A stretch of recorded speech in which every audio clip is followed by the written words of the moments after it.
desafíos que supone la sociedad digital, con nuestro invitado internacional, doctor Lorenzo García Aretio, de la Universidad de la UNED de España. Correspondería entonces aquí presentar una síntesis curricular del doctor Lorenzo García Aretio, pero hemos convenido en sustituirla por una breve referencia elogiosa. En el prólogo de una obra publicada en el mes de octubre de 2021, titulada Visiones en Educación sin Barreras ni Fronteras, en homenaje al doctor García Aretio, el rector de la Universidad Nacional a Distancia de Colombia, UNAD, y presidente de Asociación Iberoamericana de Educación Superior a Distancia, ABESAD, doctor Jaime Alberto Leal Apanador, dice de él: es tal la magnitud de la obra de Lorenzo García Aretio, el gran maestro, que hablar de él conlleva expresar el nombre de uno de los mayores exponentes del presente y el futuro de la educación. Nosotros nos atreveríamos a decir no solo de la educación en general, sino especialmente de la educación a distancia en el mundo. Pues su legado en ejercicio docente, liderazgo institucional, producción bibliográfica, promoción de ideas y teorías innovadoras, conferencias y reflexiones permanentes a través de medios digitales, justifican su figura como maestro de maestros, voz del pensamiento y saber hispanos reconocida en el escenario global de la educación universitaria, que lo convierten en uno de los más calificados protagonistas del debate y la reflexión académica sobre el tema de la educación a distancia que nos ocupa en la jornada de hoy y los días, por supuesto, subsiguientes. En su perfil de actividad actual, el doctor García Aretio es profesor emérito de la Universidad de Educación a Distancia de España, presidente honorífico de la Cátedra UNESCO de Educación a Distancia, CUED, y director excelso de la Revista Iberoamericana de Educación a Distancia, RIED.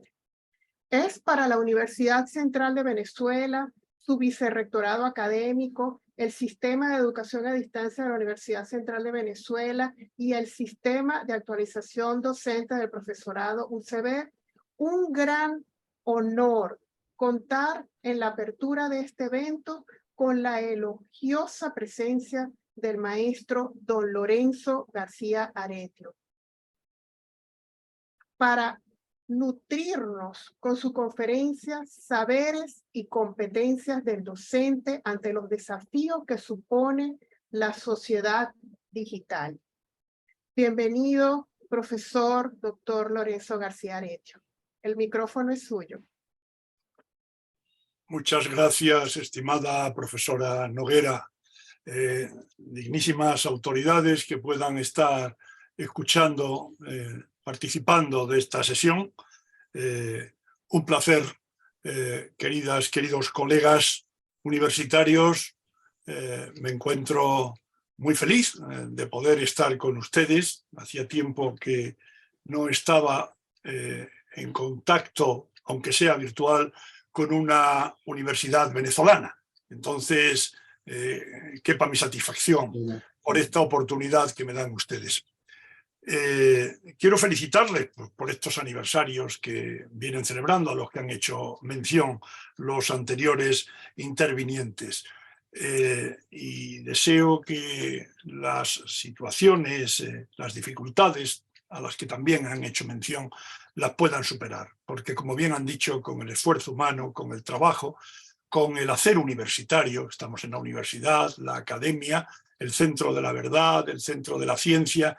Creo que con ese trabajo y ese esfuerzo se pueden alcanzar grandes logros que, en definitiva, van a ir en beneficio, lógicamente, en primer lugar, del pueblo venezolano, al que le mando un hermoso abrazo desde esta tarde primaveral madrileña, con un sol espléndido que veo desde mi ventana ahora.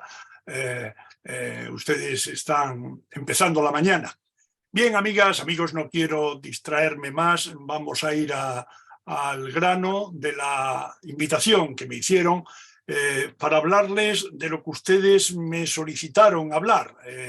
Yo sí vengo investigando, trabajando prácticamente toda mi vida universitaria sobre los entornos formativos a distancia, lo que ahora suponen entornos formativos a través de los sistemas digitales. Lo que han pedido ustedes es que me refiera a las competencias y los saberes docentes. Pues vamos a ir a ello. Me van a permitir que comparta pantalla. Espero que lo puedan estar visualizando correctamente. Ya me dicen si hay algún problema a lo largo de la sesión de audio o de imagen.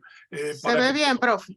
Perfecto, perfecto. Bien, pues aquí competencias del docente universitario ante los desafíos que supone la sociedad digital. Este es un título más certero y sobre todo, pues en la línea de lo que me venían solicitando, pues centrarme en lo que supone la competencia digital en esta sociedad digital.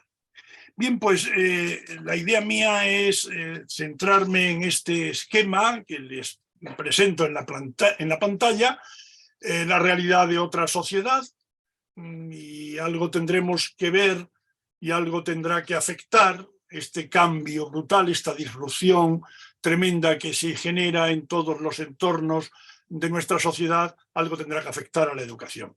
Y como afecta a la educación, pues nosotros los docentes, fundamentalmente me voy a referir a los docentes universitarios, pues entramos en confusión, en dilemas, en inseguridades, y entonces ante esas circunstancias, ¿qué debemos hacer? ¿Qué debemos aprender? ¿Qué debemos saber para llevar a cabo una docencia más eficaz y más eficiente? Bien, pues vamos con otra sociedad. Es una realidad, mis queridos amigos, que si miramos unos años atrás, sobre todo los que tenemos ya muchos años, mirar atrás supone que recordemos aquella sociedad con un conocimiento estable, cierto, simple, claro. Las certezas, la estabilidad. Encontrábamos las certezas si teníamos duda en los libros, en los profesores, las fuentes del saber. A veces hasta decíamos, lo ha dicho el periódico, lo he visto en la televisión. Eran certezas. Ahora cualquiera se atreve a decir algo así. Era todo más simple, más claro. Entonces nos situábamos en una sociedad segura, en un entorno o zona de confort donde nos sentíamos bien, porque no había cambios bruscos. Sin embargo, ahora estamos en esta época con las iniciales del VUCA, la volatilidad, las incertidumbres, las complejidades, las ambigüedades. Todo es volátil, se nos escapa, o líquido, como decía Bauman, la sociedad líquida, el conocimiento líquido, lo que es ya no es, se nos escapa. Las incertidumbres, ¿dónde están las certezas? ¿Dónde están las verdades? Lo que antes era simple, ahora es tremendamente complejo. Y lo que antes era claro, ahora no es claro. Ahora, entre el negro y el blanco hay una cantidad de grises, de tonalidades distintas. Entonces, en nosotros esto genera, en el ciudadano en general, genera inseguridad y también genera resistencias. Resistencias. Quiero quedarme como estaba. Lo de antes era lo seguro y lo cierto, y ahora me encuentro como navegando en unas aguas que no me dan estabilidad alguna. Y entonces la educación, le toca algo a la educación en toda esta circunstancia de cambio. Imaginemos una escuela del siglo pasado, de principios, o una facultad universitaria donde teníamos enfrente a la docencia de la tiza, del pizarrón, de esa lección magistral. Hay un dicho aquí muy español que lo hacíamos a pelo, es decir, sin complemento prácticamente más allá, como digo, de la tiza, la pizarra y poco más. No teníamos estos complementos tecnológicos que poco a poco fueron introduciéndose en nuestros centros educativos. Claro, esa realidad de siglos, no de décadas, de siglos, esa realidad de siglos, resulta que se ha venido a transformar en una realidad digital, donde deberíamos manejarnos en una docencia con tecnologías digitales, con inteligencia artificial, con el chat, el GPT, la realidad virtual, la realidad aumentada, la mixta, el metaverso, los algoritmos, las analíticas, los aprendizajes adaptativos, la personalización en la educación, aprovechando las analíticas, la colaboración, la flexibilidad, la limitación y todo lo que quieran ustedes agregar. Esta es una docencia en la que deberíamos intentar manejarnos así. Es prácticamente el final de la conferencia, el hablarle de que ustedes sí o sí tendrán que entrar por aquí si es que no lo hicieron ya. Pero me van a permitir un previo. Si me estoy refiriendo a universitarios, un previo es una pregunta que algunos dirán que la respuesta es obvia. ¿Se educa en la universidad? Dirán ustedes, por supuesto. Yo no tengo tan claro que, más allá de que una buena mayoría podamos pensar así, una buena mayoría actuemos así como docentes universitarios. Miren, en la universidad no solo enseñamos, instruimos, impartimos docencia, generamos aprendizaje, no solo, sería muy poco. Y desde luego educar no es mero entrenamiento o adiestramiento, que podríamos decir, no está mal adquirir ciertas habilidades, ciertas destrezas, entrenando, adiestrando a las personas para que de alguna manera algunos elementos psicomotrices, algunas habilidades, algunas manualidades, algunos conceptos, algunas ideas, con el entrenamiento se llegan a adquirir. No está mal, no estamos diciendo ningún disparate, pero yo digo que no es mero entrenamiento, adiestramiento. No, los vamos a formar para esta profesión, para que sean los mejores, a base de prácticas. Claro, hay que hacerlas.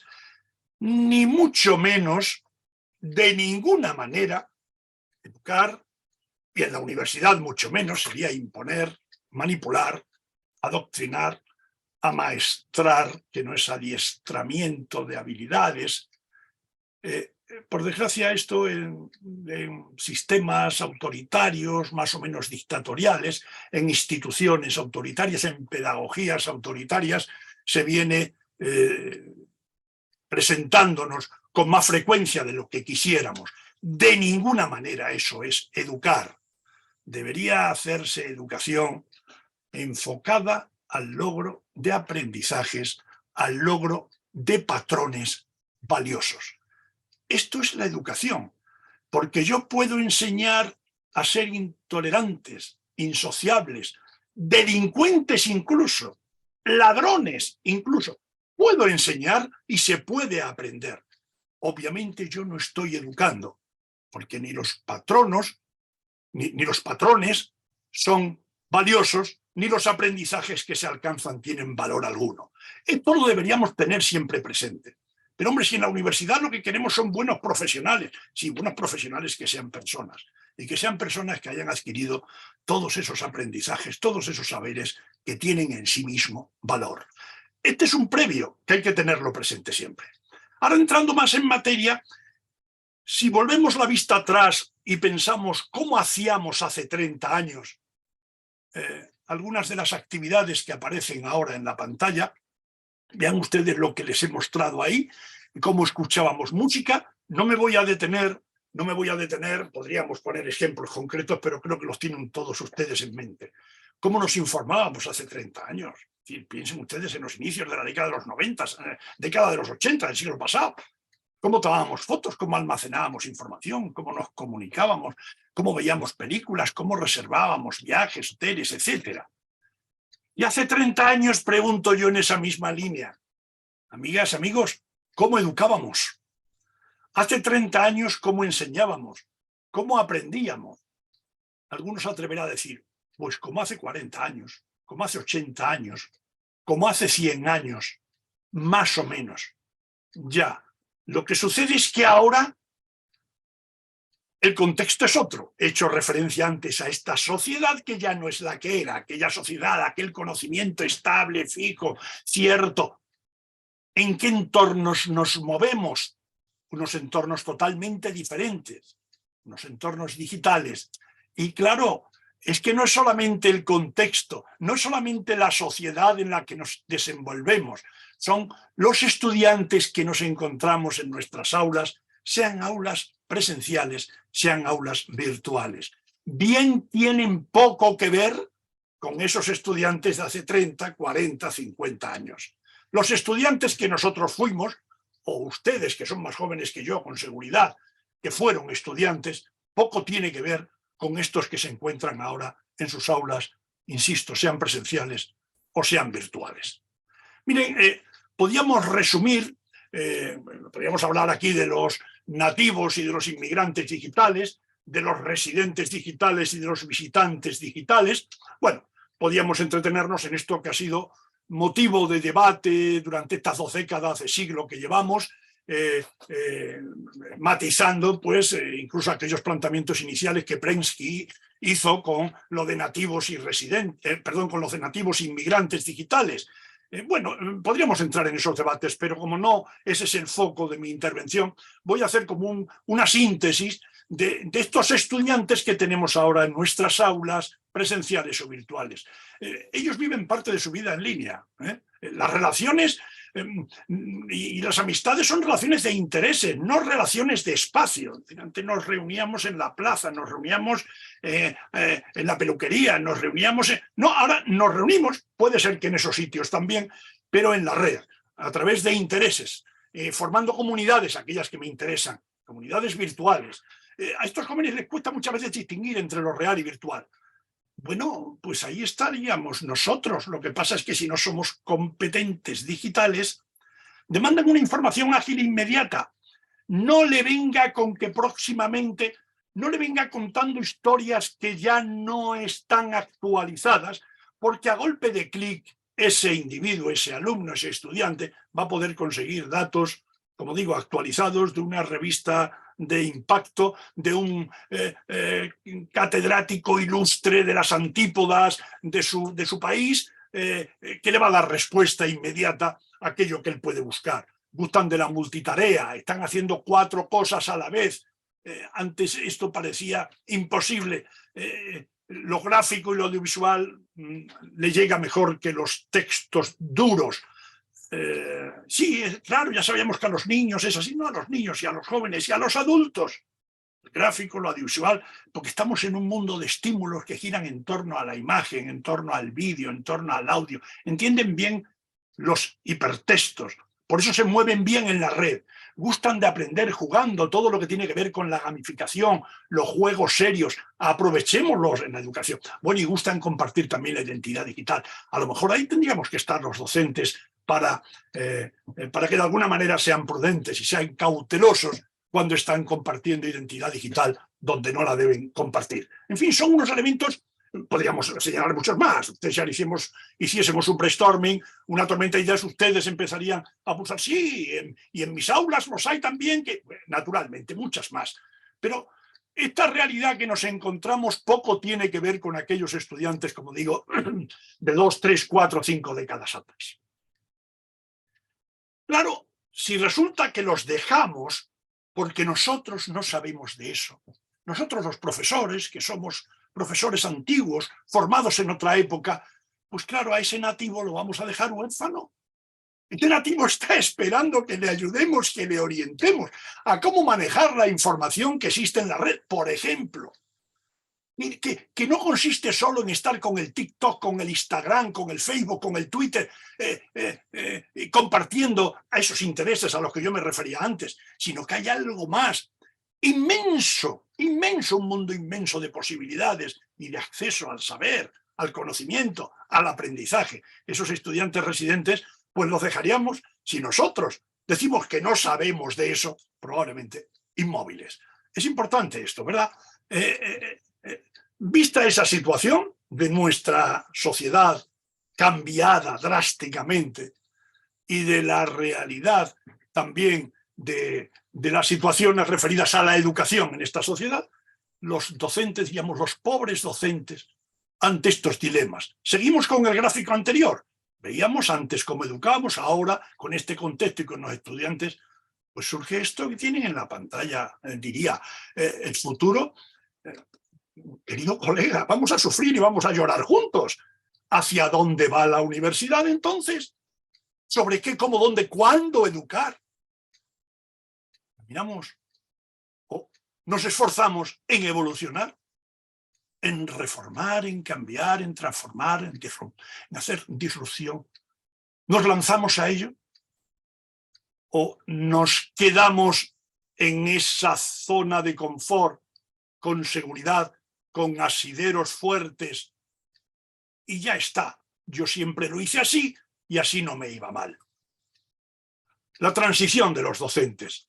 La transición de los docentes es esta transición a la que vengo aludiendo.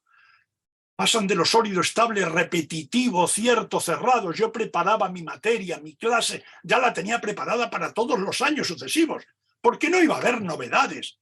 Yo repetía lo mismo, eran esas certezas que me había quedado bien. Y los estudiantes, pero sí que los estudiantes de hace 3 años ya no son iguales que los de ahora. Pasamos transitando a este mundo que se nos escapa, el conocimiento líquido, voluble, incierto, complejo, ambiguo. Entonces, en los docentes, ustedes, igual que en mi caso, como en mis colegas españoles, se fracturan, se rompen las referencias, se hacen débiles o incluso inexistentes. Y esto, mis queridos amigos, genera una permanente inseguridad. El malestar docente del que tanto se habla, lo hubo siempre, pero ahora, evidentemente, ante esta situación, creo que es posible que alguno de ustedes diga, pues yo no lo siento. Bueno, quizás porque están convencidos de esto que estoy diciendo y están puestos manos a la obra, pero seguro que en su entorno cercano tienen a colegas que sí que sufren, que sí que lo están pasando mal, que sí que no acaban de entrar en esta dinámica que es totalmente distinta a la de hace pocos años. Y en esto, amigos, o nos convencemos o vamos mal, se nos rompe el sistema, se nos rompe la escuela, se nos rompe la universidad, porque nos están demandando otras necesidades, nos están demandando otros deseos, otras posibilidades que nos está brindando este mundo digital.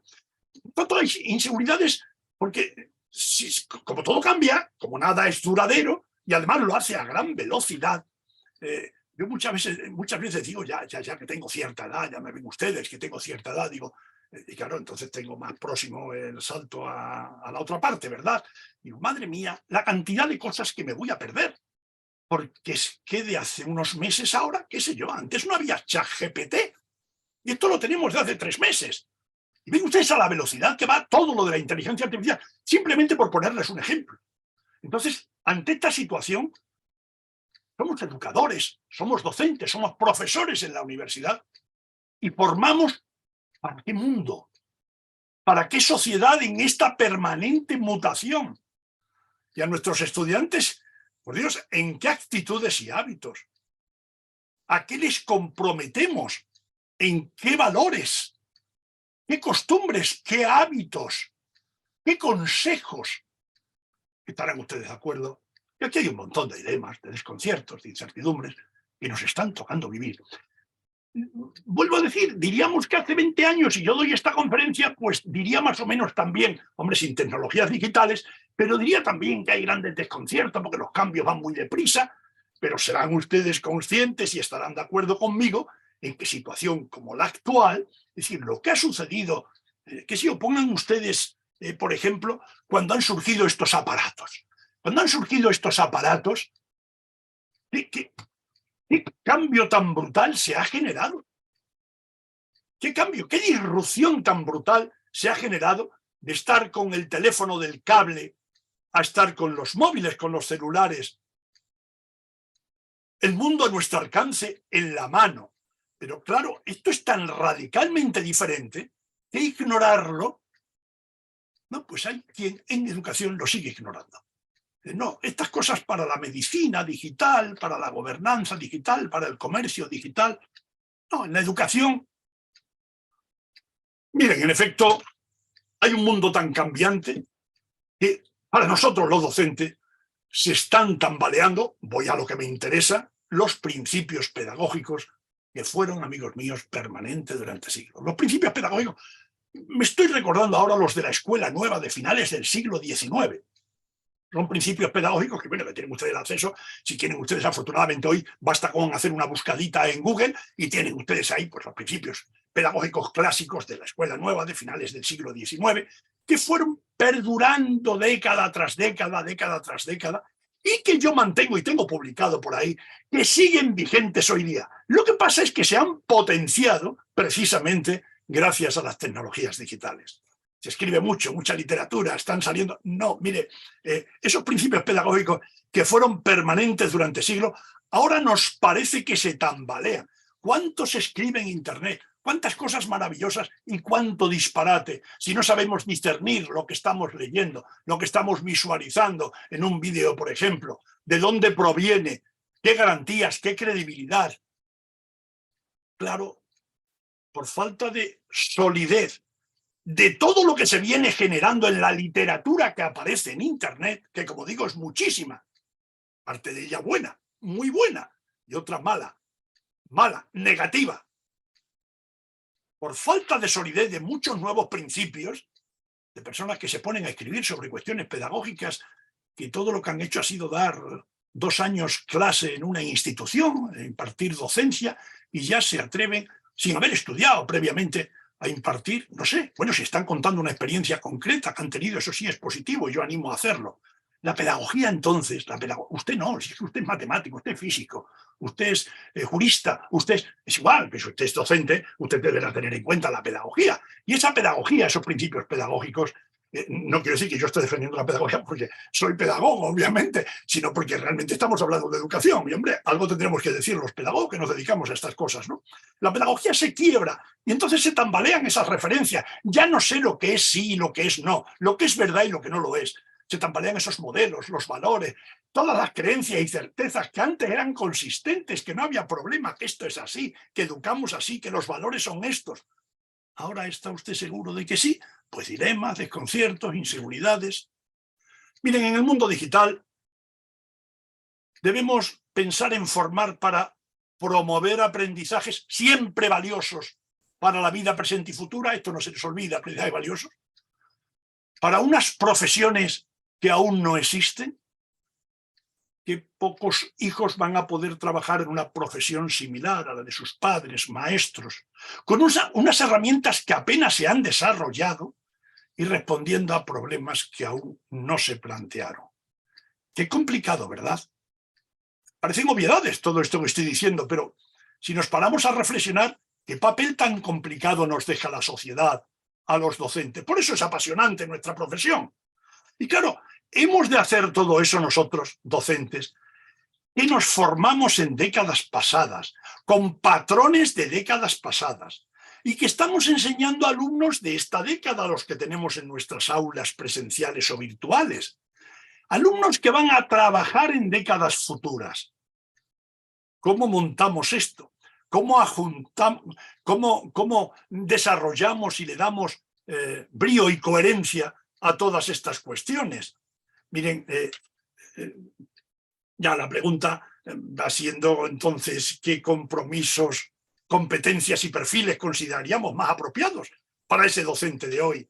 ¿Para qué tipo de aprendizajes tenemos que impartir para que nuestros estudiantes adquieran determinadas competencias y habilidades? Pues miren, aprendizajes digitales, obviamente. Dice uno, pero aprendizajes digitales y las humanidades, ¿dónde las deja usted? Y no estoy dejando aparte las humanidades. Válgame Dios, ¿cómo voy a dejar yo aparte las humanidades?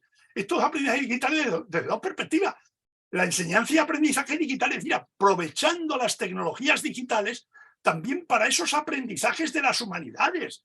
Para esos aprendizajes que han de adquirir, qué sé yo, los juristas, los sociólogos, los geógrafos, también los ingenieros, evidentemente, enseñanza, aprendizaje, con todo lo que supone la metodología, etcétera, y también la otra perspectiva, la otra vertiente, para formar en competencia digital a estos ciudadanos nativos digitales, que dicen, si saben más que nosotros. No, saben manejar las 4 herramientas, pero no les saben sacar el provecho que deberían obtener de todo el potencial que tiene la red. Y para eso, de alguna manera, usted y yo, como profesores, deberíamos poder decir algo. Y todo esto porque las tecnologías digitales, bueno, esto es ya una perogrullada hoy día, son indispensables, tanto en lo laboral, en lo social, en el ocio, en lo económico, en lo deportivo, en todo. Y claro, la pregunta mía es, ¿lo son también en el sector o en el entorno educativo?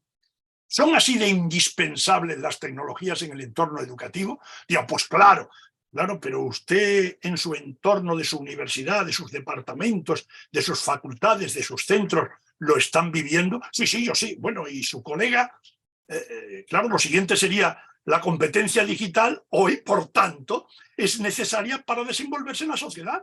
Hoy no entendemos en nuestros países desarrollados que no, un ciudadano de cierta edad que no haya logrado unas mínimas competencias digitales, porque es que no se desenvuelve, ni siquiera va a saber obtener dinero de un cajero automático, por ejemplo, o hacer una transferencia. Y estas tecnologías digitales, estas herramientas, también en la profesión docente, no ya de médico o de abogado, también en la profesión docente, vamos a ello, a la parte de alguna manera central de la conferencia. Miren, esta diapositiva que tienen ustedes en la pantalla, yo la he venido trabajando desde principios de siglo. Es decir, cuando esto de las competencias pues no se venía hablando y no se venía diciendo tantas cosas. Lo he ido matizando, lógicamente, con el paso del tiempo, he ido agregando. Yo aquí les planteo, no me voy a detener porque esto ya sería la conferencia, ¿no? Compromisos y competencias del docente universitario. Hombre, todo docente universitario, espero que vean el cursor para que... tienen que planificar, tienen que llevar a cabo un diseño que enfoca una flecha, como siempre, al logro de aprendizajes valiosos, a la satisfacción de los estudiantes, de la sociedad. Esto es la calidad siempre mira la satisfacción del usuario, ¿verdad? Planificamos para ello. Bueno, aquí hay una serie de compromisos, y los compromisos yo los centro en estos que aparecen aquí en azul. Un compromiso laboral, mire usted, yo estoy comprometido porque tengo un contrato con mi institución, que es una entidad privada, o es la administración pública del Estado que me tiene contrato y yo tengo que cumplir porque soy responsable. Un compromiso colaborativo. La educación la hacemos en colaboración con los demás. No podemos, oye, aquí me detendría cantidad. No podemos ignorar a los colegas que están trabajando con los mismos estudiantes que estoy trabajando yo. Un compromiso ético y social, la deontología docente, nuestro código ético como docente, que muchas veces nos lo saltamos a la torera, como docente y como investigador. Atención. También en la gestión, el compromiso de gestión con nuestra universidad y un compromiso de formación permanente, continuada. Estos compromisos son inevitables y ya estamos en materia profunda. ¿Que son obviedades? Bueno, vale, que usted de alguna manera las quiere retomar y quiere considerarlos, o en su universidad se lo quieren tomar más en serio, que ya se lo toman, estoy seguro. Bueno, y de competencias, pues mire, yo he sintetizado en estos 4 círculos que aparecen acá. Una serían las competencias disciplinares, es decir, que se refieren a los contenidos. Usted tiene que ser competente en aquello que enseña. Si usted lo que da es derecho internacional, pues tenéis una persona que sepa de derecho internacional, que estudie el derecho internacional, o la economía aplicada o la pedagogía social, lo que sea, su campo. Tiene que tener una competencia pedagógica, porque si no sabe transmitir adecuadamente aquello de lo que tanto sabe, perdidos estamos. Enseñanza, metodología, comunicación. La competencia digital, que es la que nos vamos a centrar, no porque las otras no sean importantes, sino a lo que hemos venido, a la competencia digital. Y luego también una competencia investigadora e innovadora, por descontado en los otros 3 campos, igual que la digital, en los otros 3 campos. Claro, como estamos en lo que estamos, yo quiero destacar esta, no porque sea la más importante, sino porque es lo que toca hoy, es lo que ustedes me han pedido, hablar de esto en esta sociedad digital. ¿Qué sucede? Esta competencia digital hoy sería así de gruesa, de gorda, de abarcadora.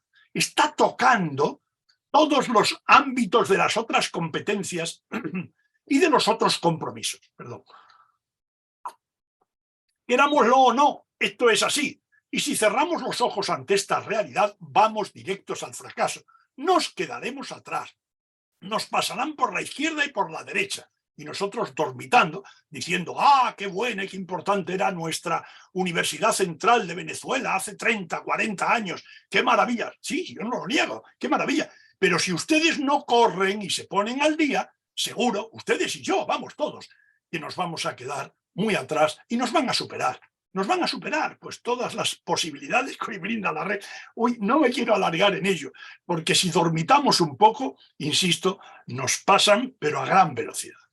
Bueno, pues ya les pongo aquí, avanzando para el final, como ejemplo, él podía haber puesto otros. Hay muchos marcos de competencias docentes en la literatura y en los informes que dan distintos organismos internacionales.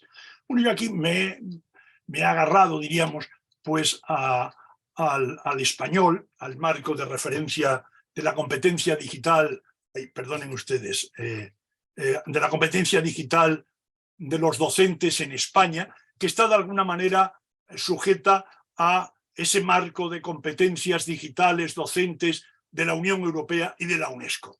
Entonces, competencia digital docente como compromiso profesional de uso de las tecnologías digitales. Amigos, no sé, hagan ustedes su marco en la universidad.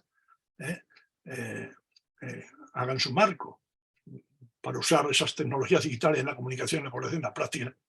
Los contenidos digitales. ¿Cómo los manejamos? Buscamos, seleccionamos, modificamos, creamos contenidos digitales, compartimos. En todo lo que es la enseñanza-aprendizaje, que ya sería un curso entero, ¿verdad?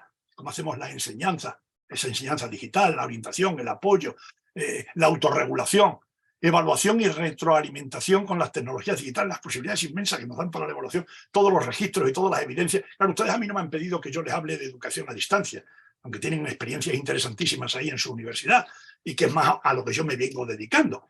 Pero bueno, aquí sería un mundo, ¿no? Todo lo que supone la evaluación, la retroalimentación a través de las tecnologías digitales y las posibilidades que brinda esa evaluación formativa y esa realimentación o retroalimentación o feedback, como le quieran ustedes llamar, a los estudiantes. También el empoderamiento, lo que hoy supone las posibilidades de accesibilidad, de inclusión, de atender a las diferencias individuales, del compromiso para aprender aprovechando las tecnologías. Y bueno, y luego en el último apartado, el desarrollo en los estudiantes de la competencia digital, aquello que yo decía de las dos vertientes. Una es aprovechar las tecnologías digitales para nuestros procesos de enseñanza y aprendizaje, que vamos a ganar, vamos a salir ganando si las sabemos manejar adecuadamente. Y la otra parte es que, en definitiva, tenemos que formar a ciudadanos que se van a mover en un entorno digital.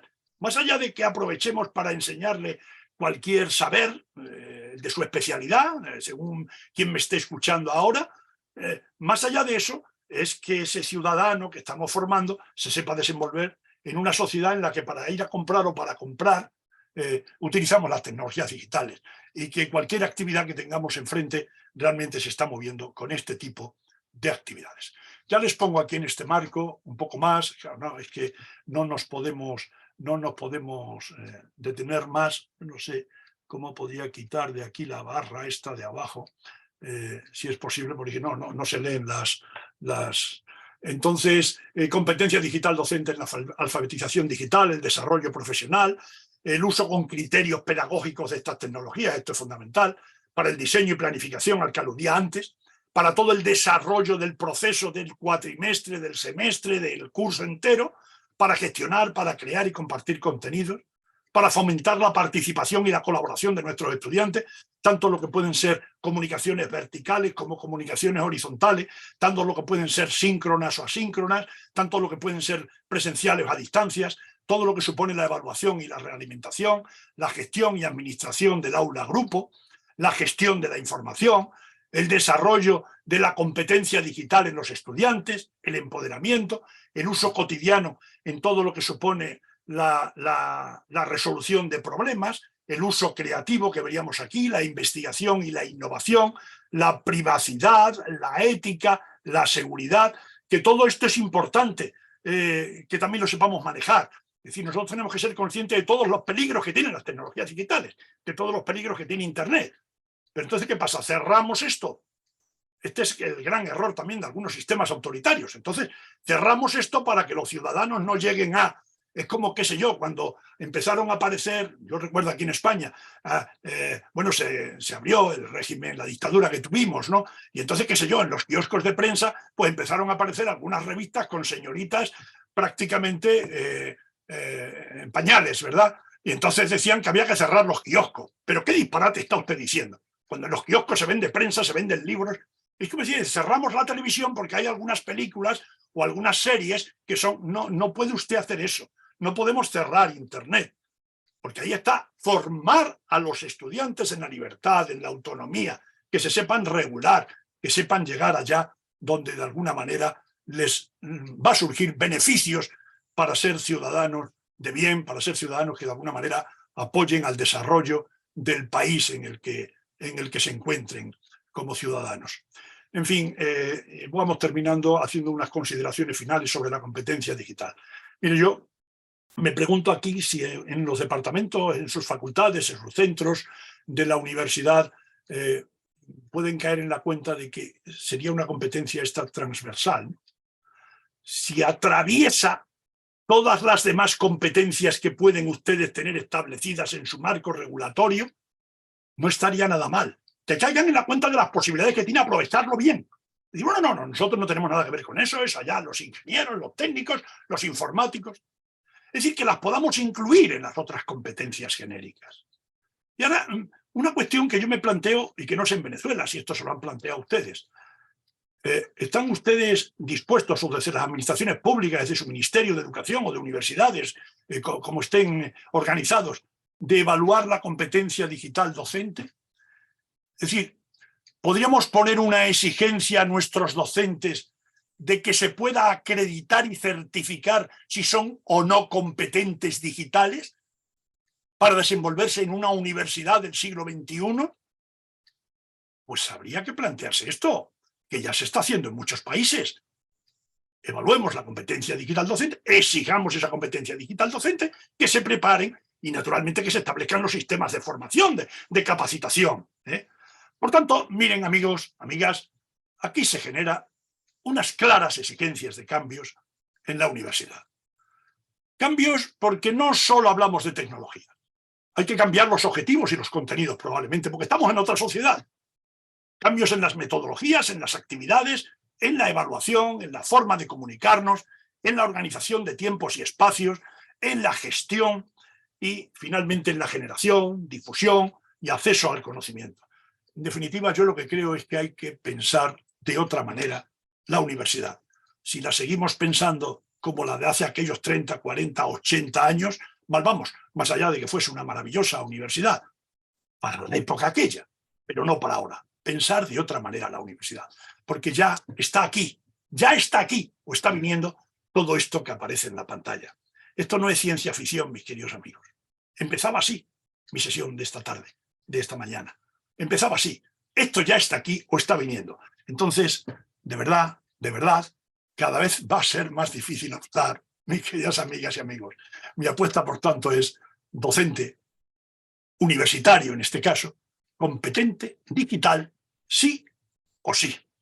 Amigas, amigos, ha sido todo. Muchísimas gracias. Bueno, profesor, de verdad que escucharlo ha sido tan aleccionador y propicia, como usted bien dice, el debate reflexivo sobre este tema tan importante y sobre todo me quedo con esa universidad que necesita pensarse de otra manera. Se abre un espacio, profesor, para atender algunas preguntas o comentarios para que usted esté al tanto de lo que se ha podido recibir en nuestro canal de YouTube, en la transmisión. Tenemos, por ejemplo, personas que le felicitan y que esta es una excelente oportunidad de compartir las experiencias de virtualización. Un instituto como es una dependencia de la universidad como es el COMIR, pues felicita y saluda. La profesora Yusneyi, pues buenos días, gracias por las palabras y bienvenidas y por la organización de este 7º ciclo. Este mismo COMIR está muy de acuerdo con el profesor Lorenzo García Aretio. La universidad debe formar personas y luego profesionales y hace alusión a estos más del acronismo en inglés de los cursos abiertos online masivos de ciudadanía universitaria que está promocionando esta dependencia, ciudadanía universitaria resiliente. La Natalie Rivero, pues interesante planteamiento. Otro elemento importante es que los docentes estamos supeditados a la rigurosidad de un diseño o modelo curricular. Más adelante, pues hablan de las competencias digitales. La plataforma Esto es Conocimiento plantea que son omniscientes y no podemos verlas como una moda pasajera. Definen nuestro mundo actual y si no nos adaptamos a este marco general, quedaremos obsoletos. Luego hay más felicitaciones por el aniversario y este ciclo de experiencia. Y alguien por acá comenta, definitivamente las competencias digitales son trascendentales en el contexto actual. Bueno, profesores, muchas de las reacciones que hemos obtenido de su brillante disertación. El profesor Millán ha levantado la mano. Profesor, adelante. Bueno, yo aprovecho esta oportunidad de lujo que tenemos de estar frente a un maestro de maestros que uno supone que ha pensado en todo o en casi todo. Y imaginar la universidad imaginándose y pensándose a sí mismo, ¿será posible, doctor Aretio, imaginar cómo sería un currículum líquido, de extrema flexibilidad, volátil, que navegue en la incertidumbre y en la complejidad?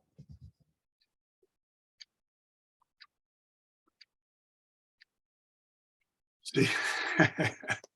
Esta es pregunta de cátedra de oposición a conseguir los más altos.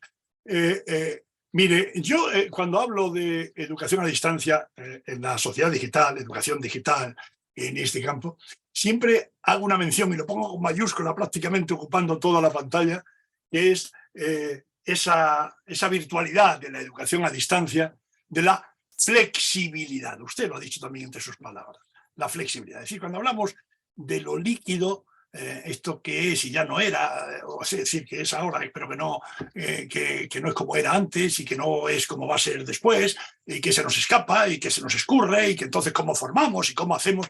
Yo diría que la palabra mágica sería que nuestros currículos, que nuestras universidades, que nuestras instituciones tuviesen las posibilidades, sin apreturas excesivas desde las administraciones públicas, de ser flexibles, de que se les deje caminar, evidentemente con unas exigencias y con una evaluación, por supuesto. Eso en cualquier sistema político. Y si no lo hacen así, está mal hecho.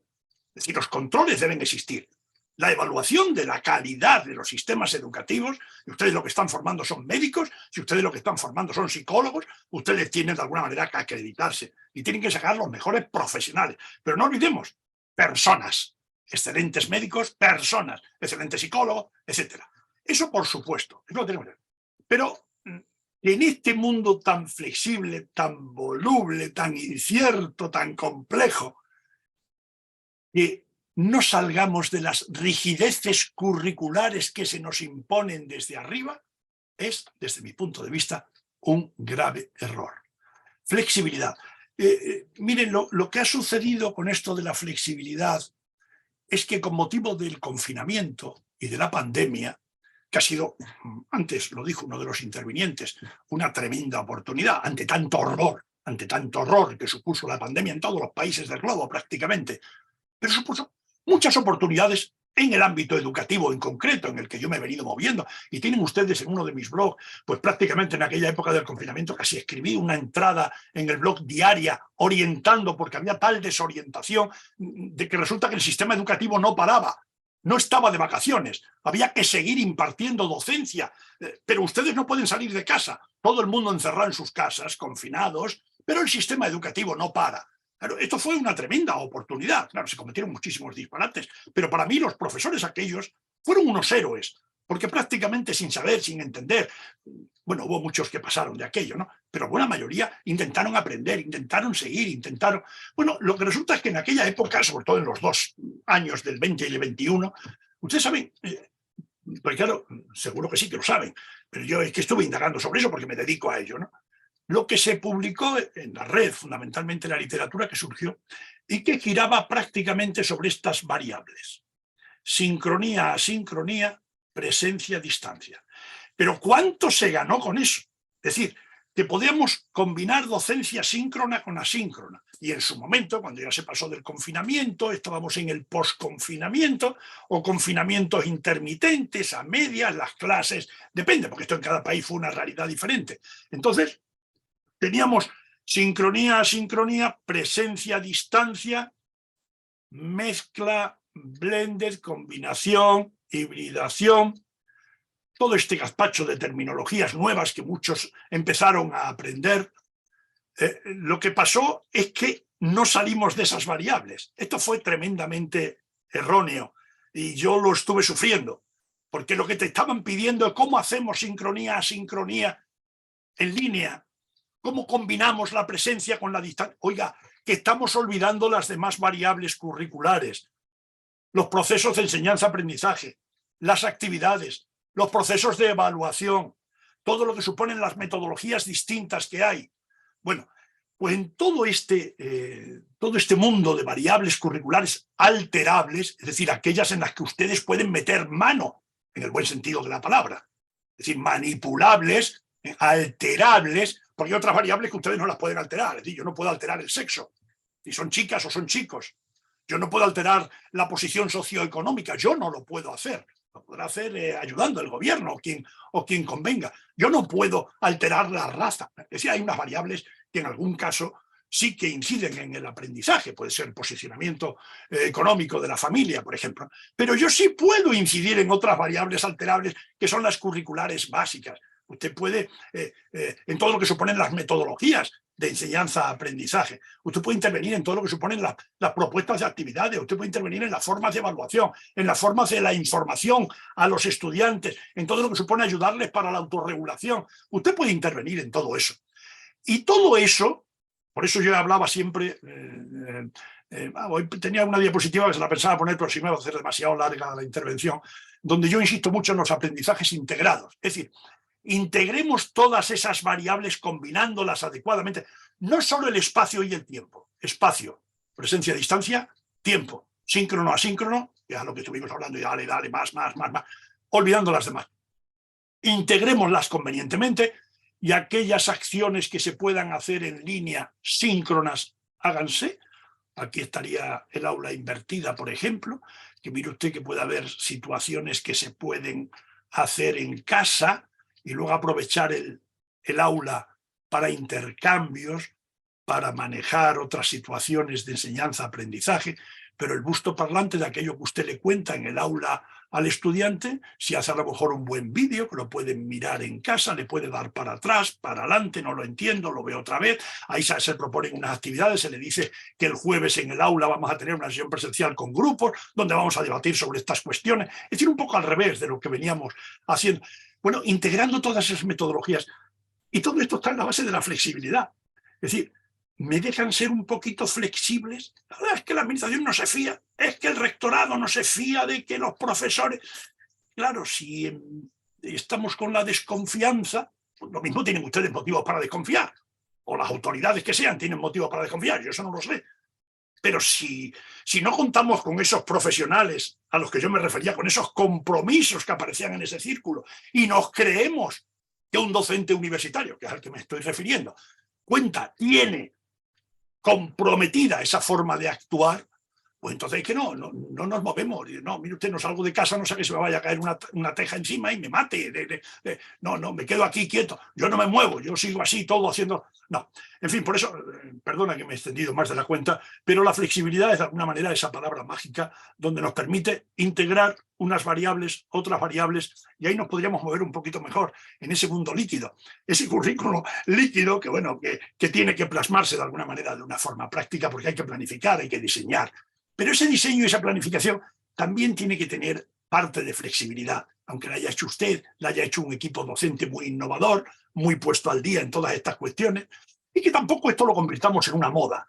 Es que he visto que hacen, vamos a probar. No, estudien primero. Hay mucho publicado. Miren ustedes, yo tengo el gran placer de dirigir, de ser el editor de una revista que además fundé en su momento, la Revista Iberoamericana de Educación a Distancia, la RIED, que hoy es una de las mejores revistas de educación a distancia a nivel mundial, por el posicionamiento que tiene en las distintas métricas. Y en esa, como en otras, hay otras buenísimas y mejores que la que yo dirijo, que tienen ustedes algunos artículos que son maravillosos, porque de alguna manera prueban evidencias de cómo se aprende mejor, de qué ha dado resultado y qué no ha dado resultado. Hombre, esto no es física, esto no es una ciencia dura, estamos en ciencias sociales, en ciencias de la educación, ¿no? Pero hombre, aquello que se maneja con investigaciones que sean serias y sean rigurosas y funciona, pues es posible que pueda tener, a la hora de transferir aquellas experiencias a nuestras realidades, que puedan tener posibilidades de éxito en el caso este, ¿no? Bueno, esto daría para más, pero ya lo dejo aquí. Bueno, profesor, hay algunos otros comentarios mientras usted conversaba en cuanto a que celebran su excelente conferencia, que insisten en que debemos pensar la universidad de otra manera. Aquí hay alguien que plantea un currículum líquido. Muchas veces como universidades no salimos, entre comillas, de esa flexibilidad y seguimos siendo rígidos. Dice, de ahí tan importante compartir nuestras experiencias en educación a distancia y generar más espacio para el aprendizaje y alfabetización digital. Creo que esta es la importancia de este evento, ¿no? Contribuir en ese objetivo. Un aspecto indispensable para abordar nuevos modelos es la factibilidad, y eso pasa por la indagación apreciativa de las fortalezas existentes y planificar el desarrollo progresivo. Esto lo dice Mercedes Marrero. Bueno, profesor, a nosotros nos queda más que agradecerle cumplido este espacio de intercambio y de que usted conociera del feedback que se pudo obtener de su disertación. Estamos inmensamente satisfechos, agradecidos, y es un honor particularmente haberlo tenido en este espacio. No sé si quiere dedicarnos unas palabras finales dentro de la experiencia que ha tenido aquí con nosotros. Pues mire, profesora Noguera, les reitero lo que dije al principio. Es un placer para mí. He tenido oportunidad, bueno, desde hace muchísimos años, de viajar a tantos países de América, también a Venezuela en su momento, en más de una ocasión, que bueno, yo les considero países absolutamente hermanos, porque les tengo un cariño especial a todos ustedes. Aunque sea por aquello de que compartimos la misma lengua y muchas costumbres y mucha cultura común, que eso ya en sí es una riqueza. Y he tenido el placer de compartir con ustedes, de compartir con una universidad tan prestigiosa como la Universidad Central de Venezuela, que bueno, que está atravesando crisis, pues como tantas universidades han atravesado crisis, ustedes las tienen situaciones difíciles, me consta que tampoco he querido yo entrar en esas cuestiones, algo me llega y algo conozco. Yo lo que les animo a ustedes es a trabajar con el mayor interés por la universidad. Prescindan ustedes de todo lo que sean, siempre que puedan, claro, y siempre que se dejen, las presiones que puedan venir. Hagan ustedes universidad, busquen la verdad, el conocimiento, traten de que sus estudiantes alcancen esos aprendizajes valiosos, no lo olviden nunca. Miren, es una sencilla. Yo aprendí de quien fue mi maestro, el profesor Ricardo Marín Ibáñez, aquí de España, también de la UNED, casi ya muchos años que falleció, y siempre me hablaba de esto. Me decía: Lorenzo, no olvides nunca que educar es el logro de aprendizajes y patrones valiosos. Es una definición prácticamente dicha con dos palabras, porque hay muchas definiciones de educación. Tengo también un tratado y un libro escrito sobre todo, de cantidad de definiciones que se han dado sobre esto, pero eso es de los aprendizajes valiosos.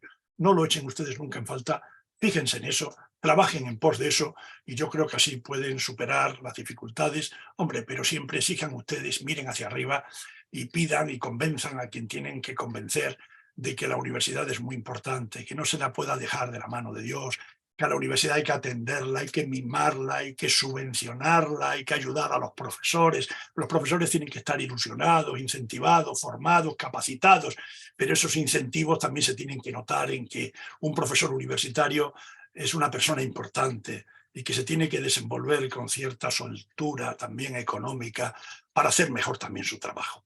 Así es que, amigas, amigos, lo dicho, un placer.